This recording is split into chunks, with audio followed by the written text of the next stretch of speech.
Assalamualaikum warahmatullahi wabarakatuh. Salam sejahtera untuk kita semua. Salam sejahtera untuk seluruh saudara-saudaraku sebangsa dan setanah air dimanapun Anda berada.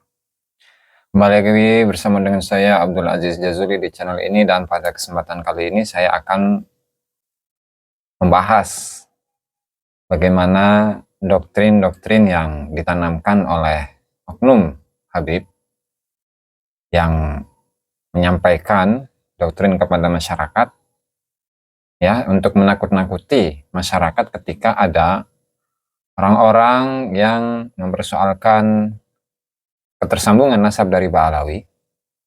Dan untuk videonya mari kita simak untuk kemudian kita komentari, ya. Makanya hati-hati. Sama aulia ini hati-hati, jaga lisan. Saya ini mengkhawatirkan keadaan orang-orang sekarang yang terkena fitnah dengan mengatakan bahwa Ubaidillah bin Ahmad bin Isa Muhajir itu, Ubaidillah bin Ahmad bin Isa itu nasabnya nggak ada, terputus. Mereka itu mengaku-ngaku Ahlul Bait.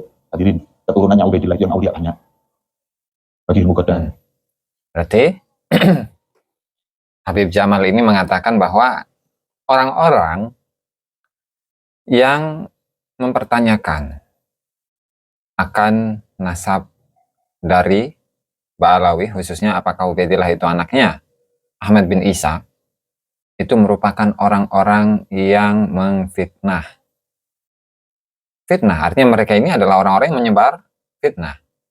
Padahal seperti yang sudah berapa kali saya jelaskan, bahwasanya fitnah dari mana, sementara yang kita kaji itu adalah keilmuan, adalah data, adalah sejarah, adalah ilmu-ilmu nasab. Tapi disebut oleh Habib Jamal ini dengan sebuah fitnah. Oke, mari kita simak.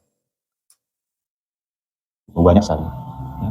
Termasuk aulia Tis'ah, termasuk banyak sudah. Oh, aulia Tis'ah, berarti Wali Songo itu termasuk Ba'alawi. Ya. Kalau melihat video ini, ya, melihat konten ini, berarti Habib Jamal ini meyakini bahwasanya Wali Songo itu adalah Ba'alawi. Ya, apakah itu benar?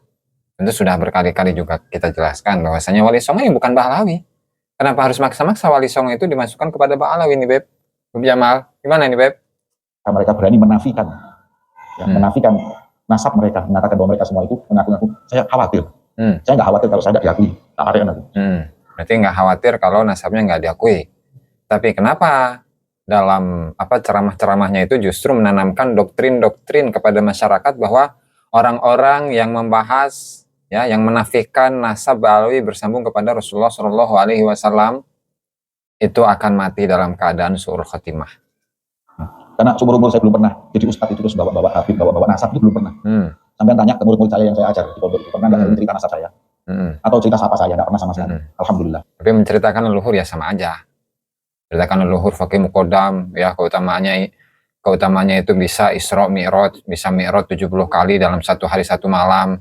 Itu sama aja mengunggulkan nasabnya, yang menunjukkan bahwa leluhur dirinya itu adalah orang-orang yang hebat. Oke? Saya ajarkan ilmu dan thariqah, itu aja. Ya. Cuman yang saya khawatirkan adalah ketika mereka menafikan nasabnya para aulia. Wah, ini loh bom. Kan beda masalah kewalian dengan nasab. Kewalian hubungan antara dirinya dengan Allah Subhanahu wa taala, sementara nasabnya nasab. Bisa dipertanggungjawabkan atau tidak? Ya, nasabnya itu benar-benar bersambung kepada Rasulullah Shallallahu alaihi wasallam atau tidak? Kan begitu sebenarnya, oke? Jadi kita lihat aja akhirat mereka. Selama semoga tobat, dapat hidayah. Ya, yang saat ini sih goblok-goblok. Berarti dosa nih, kan disuruh tobat, ya, kemudian mendapatkan hidayah, berarti dosa. Itu dosa dari mana? Sementara orang-orang yang mengaku-ngaku sebagai keturunan Rasulullah SAW kan harus diverifikasi. Habib Rizik kan udah menyampaikan itu juga. Di samping juga pernyataan dari Imam Ibnu Hajar Al-Haytami yang mengatakan yang bagi likulli ahadin an yakuna lahu ghiratun fi hadha nasab syarif wa dabtihi hatta la yantasiba ilaihi sallallahu alaihi wasallam ahadun illa bihaq. Kan udah jelas ini, Beb. Gimana nih Habib ini malah mengatakan dosa? Waduh. Gimana logikanya ini, Beb? Terpengaruh dengan omongan-omongan tersebut dan nggak cerdas, karena mungkin punya hati yang kurang baik juga, jadi karena terpengaruh. Yeah.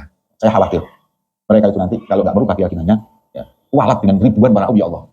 Di Zambal itu, di zamannya Habib Abdurrahman Shihab itu. Dan mengenai kualat itu sudah pernah kita bahas, ya, bahwa kualat itu ya atas perilakunya sendiri. Ketika perilakunya itu buruk, ya, niatnya buruk, maka Allah Ta'ala itu akan memberikan balasan yang setimpal. Ketika niatnya baik, perbuatannya baik, maka Allah Ta'ala itu itu pun juga akan membalasnya dengan balasan yang setimpal. Gitu. Jadi nggak ada kata kualat dalam Islam itu. Oke? Aulianya itu jumlahnya 10.000 dan semuanya itu kebanyakan dzurriyyahnya siapa? Dzurriyyahnya Ubaidillah bin Ahmad bin Isa al-Muhajir. Siapa namanya?